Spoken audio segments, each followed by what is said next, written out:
Hello friends, நாங்க கோயிலுக்கு போயிட்டு வந்தாச்சு. வார வழியில நாங்க சும்மா வர மாட்டோம், பசிக்கும் இல்ல, அதனால ஏதாவது வாங்கிட்டு வந்தாச்சு.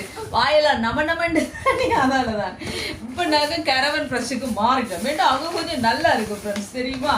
அதனால இன்னைக்கு என்ன வாங்கினாங்கன்னா, இது வந்து கேக், பட்டர் கேக்கும் சாக்லேட் கேக்கும் மிக்ஸ் ஆன ஒரு பிளேன் கேக் தானா, அந்த சாக்லேட்ல ஒன்றும் இல்லாம அப்படி ஒன்று. அதுக்கு பிறகு இது சமோசா வாங்கிட்டு வந்துடுறாங்க ஃப்ரெண்ட்ஸ். நான் சிக்கன் இல்லாம பார்த்தேன். இது வந்து சீஸ் கோன் போட்ட சமோசா. சிட் சிட் சிட் பாப்பா. சோளன் சீஸ் எல்லாம் போட்டிருக்கு. சாப்பிடுவாமா? எக்லஸா? ஓ, இங்க பாருங்க. கேக்க வெட்டி பாப்பமா, வாங்க. Happy birthday to you. நல்லா இருக்கு. பாப்போம். ஓகே, நன்றி, வணக்கம். சென்று வருகிறோம். Bye by.